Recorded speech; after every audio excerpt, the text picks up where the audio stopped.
Bismillahirrahmanirrahim. Assalamualaikum warahmatullahi wabarakatuh. Apa kabar anak-anakku semua yang saya cintai dan saya banggakan dimanapun berada. Semoga kita tetap dalam lindungan Allah Subhanahu wa Ta'ala dan diberi kesehatan bersama keluarga. InsyaAllah, amin amin ya rabbal alamin. Baiklah anak-anakku semua, kita lanjut melihat pada materi pembelajaran pada hari ini. Akan tetapi sebelum kita lanjut, baiklah kita bersama-sama membaca doa. Bismillahirrahmanirrahim. Rabbi syrah li sadri wa yassir li amri wahlul 'uqdatam min lisani yafqahu qawli. Anak-anakku semua yang saya cintai dan saya banggakan dimanapun berada, hari ini kita masih membahas atau kita masih mempelajari yang berkisar tentang perwujudan Pancasila sebagai dasar negara dan pandangan hidup bangsa.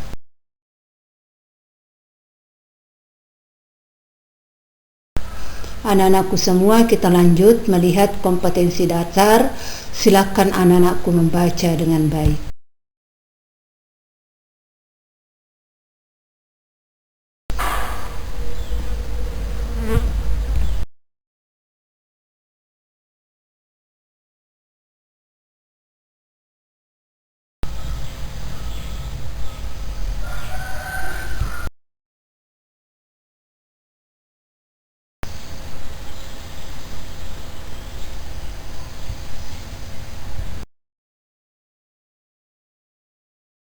Baiklah anak-anakku semua, kita lanjut melihat materi pembelajaran atau inti pembelajaran kita hari ini, yaitu perwujudan nilai-nilai Pancasila sebagai dasar negara dan pandangan hidup bangsa. Di sini ada 5. Yang pertama, nilai-nilai Pancasila sebagai dasar negara dan pandangan hidup bangsa. Yang pertama adalah sila ketuhanan yang Maha Esa. Sila ketuhanan yang Maha Esa di sini contohnya untuk dapat diwujudkan atau dapat dilaksanakan atau dapat diaplikasikan dalam kehidupan sehari-hari, yaitu di sini ada 2 saya berikan contoh, yaitu menghormati setiap agama dan kepercayaan yang ada di Indonesia.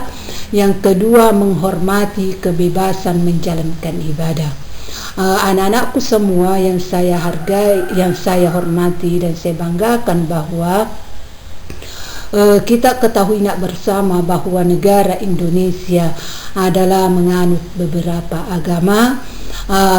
Akhirnya kita harus saling menghargai, saling menghormati dalam kebebasan beragama, sehingga tidak terjadi yang namanya perselisihan antara agama dengan agama yang lain.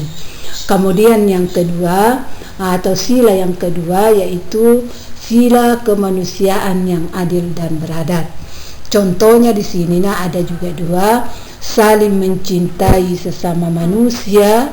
Kemudian yang kedua, tidak semena-mena terhadap orang lain. Anak-anakku semua yang saya cintai dan saya banggakan, bahwa di negara Republik Indonesia beraneka ragam suku, budaya, bangsa. Kemudian untuk menciptakan ketertiban, keamanan, kemudian perdamaian, maka di sini kita harus menerapkan nilai-nilai Pancasila, yaitu menyangkut masalah kemanusiaan yang adil dan beradab. bagaimana kita itu nak sebagai manusia yang diciptakan oleh Allah yang paling sempurna, kita dapat mencintai sesama manusia yang diciptakan oleh Allah Subhanahu wa taala. Kemudian kita tidak boleh berbuat semena-mena, atau kita tidak boleh berbuat semau-maunya terhadap orang lain, karena setiap manusia itu punya kelebihan dan punya kekurangan. Kemudian manusia itu tidak bisa hidup sendiri tanpa bantuan orang lain. Maka perlu diperbaiki di sini adalah adab mencintai sesama manusia. Kemudian yang ketiga atau sila yang ketiga adalah persatuan Indonesia.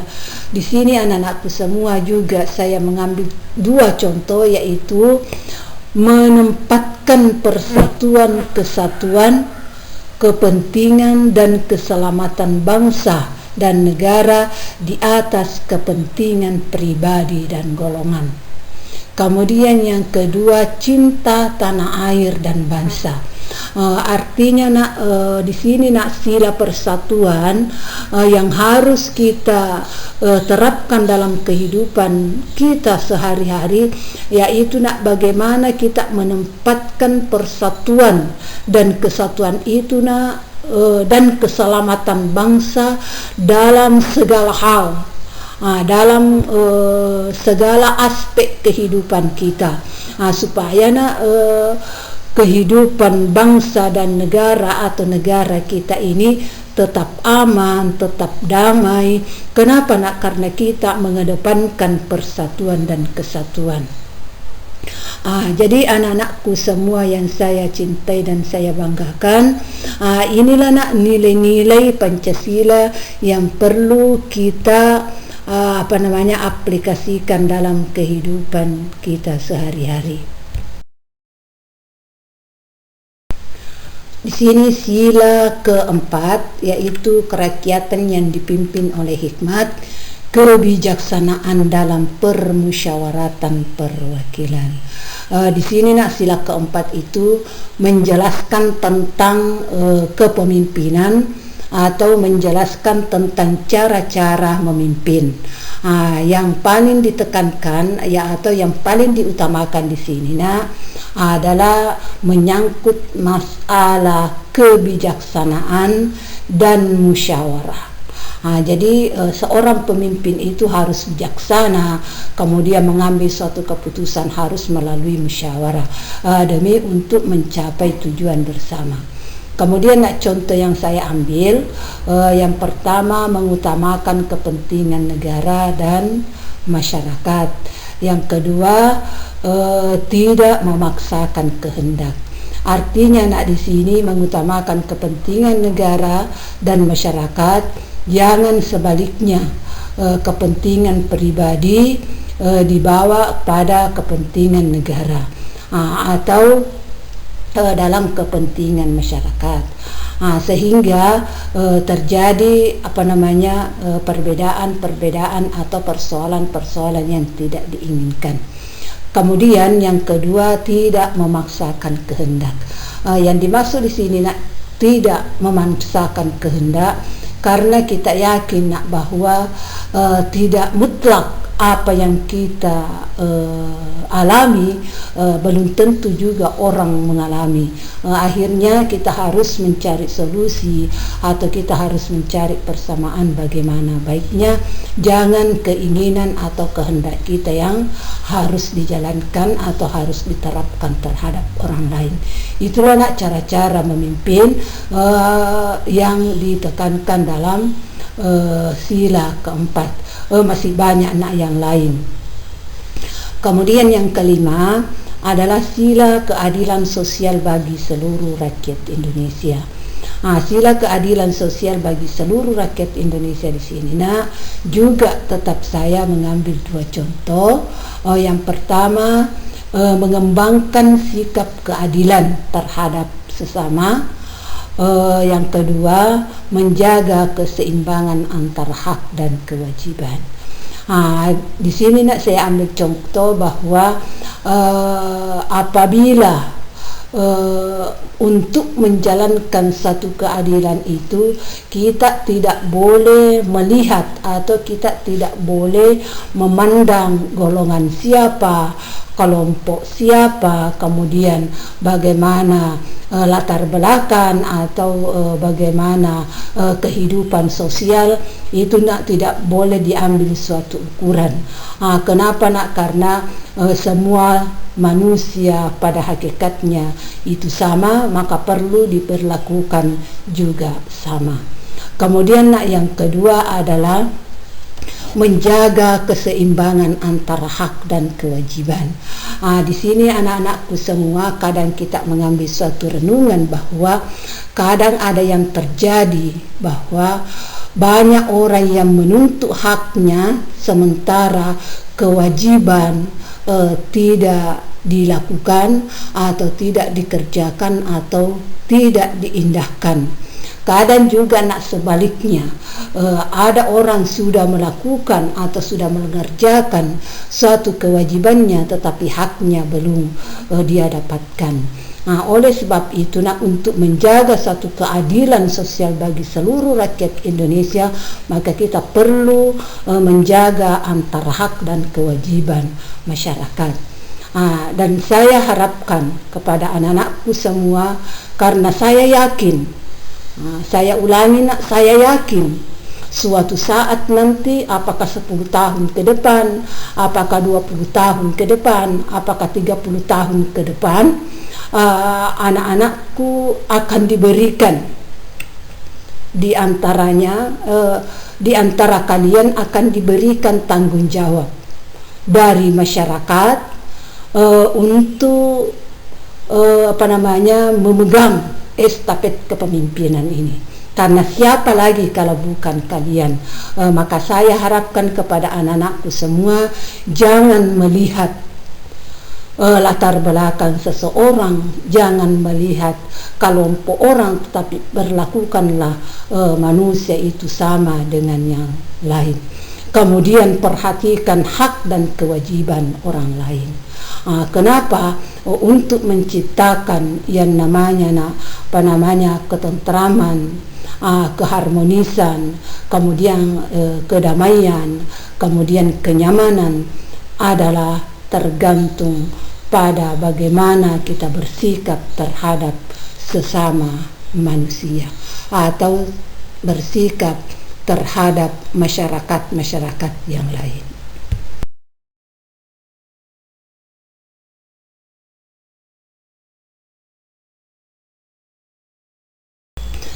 Anak-anakku semua yang saya banggakan dan saya cintai, sekarang nak kita pindah pada pelaksanaan nilai-nilai Pancasila dalam berbagai bidang kehidupan. Jadi nak, nilai-nilai Pancasila itu dapat diterapkan dalam berbagai bidang kehidupan atau dalam berbagai aspek kehidupan apapun bisa diterapkan.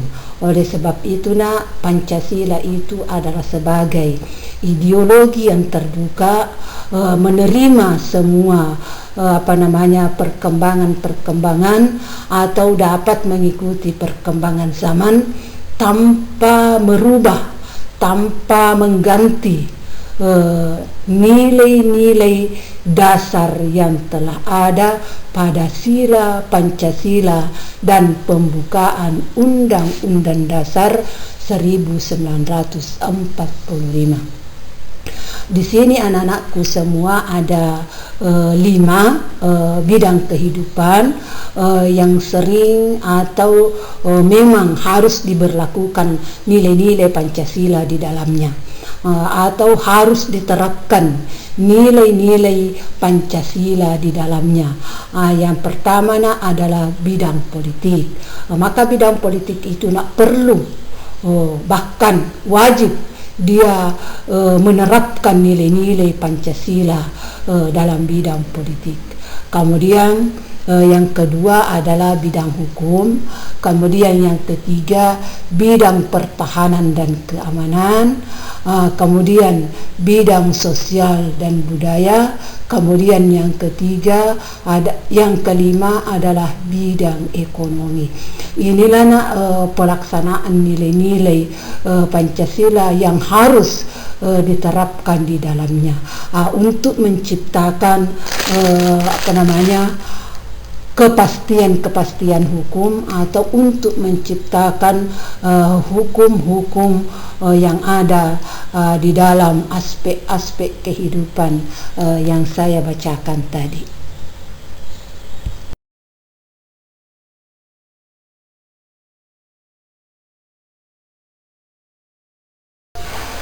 Baiklah anak-anakku semua yang saya cintai dan saya banggakan, kita pindah melihat pelaksanaan nilai-nilai Pancasila dalam kehidupan sehari-hari.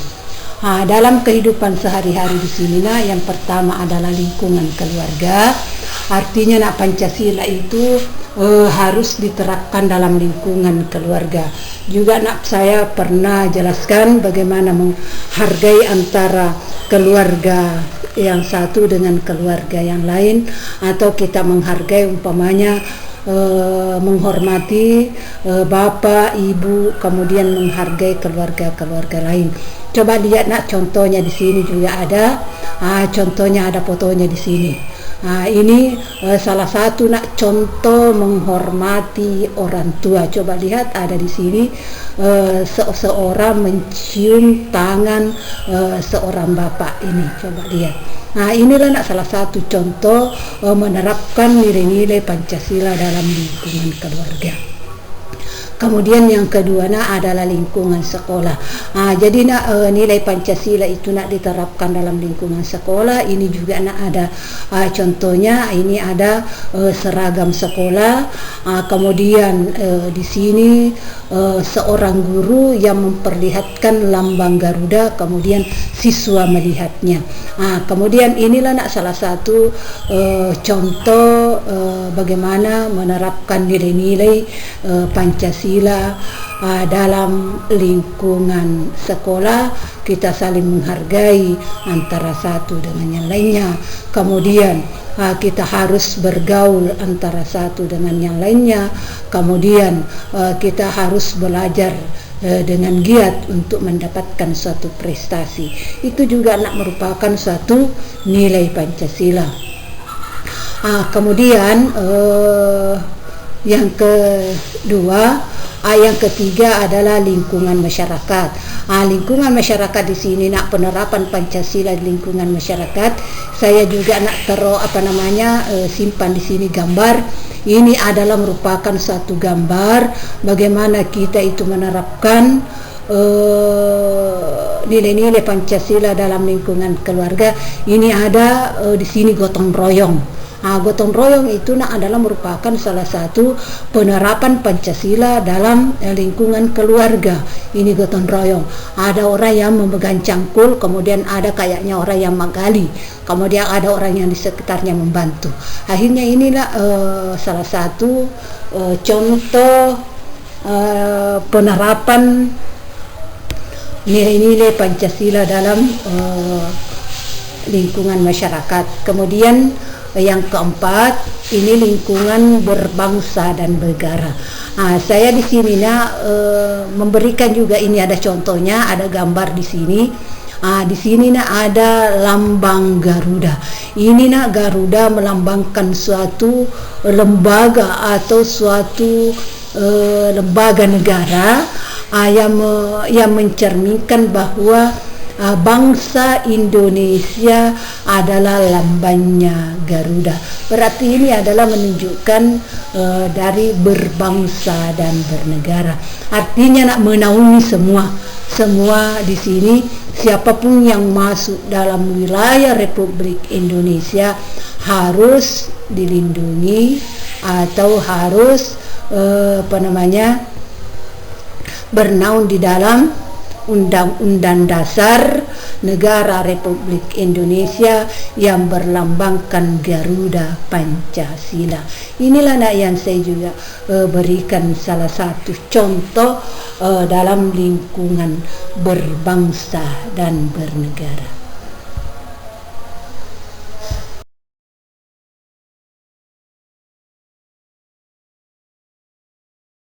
Baiklah anak-anakku semua, sekarang kita masuk pada soal latihan. Saya masih tetap selalu memberikan soal atau latihan-latihan supaya anak-anakku semua bisa membuka kembali pelajarannya, membaca kembali pelajarannya, mencermati kembali materi pembelajarannya, supaya pelajaran atau kita belajar melalui daring ini kita tetap bermutu atau tetap kita memahami materi-materi apa yang diberikan oleh guru kita masing-masing. Yang pertama, jelaskan penerapan nilai-nilai Pancasila di bidang politik dan ekonomi.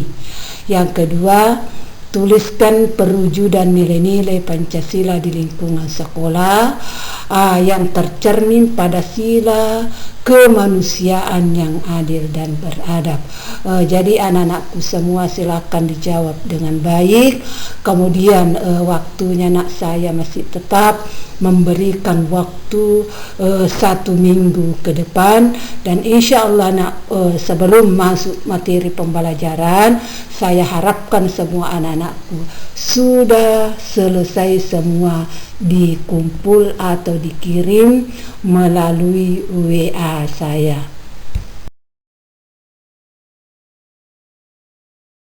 Baiklah anak-anakku semua, setelah kita menyelesaikan pembahasan materi kita pada hari ini, maka marilah kita bersama-sama mengucapkan Alhamdulillahirabbil alamin, wabillahi taufiq wassa'adah.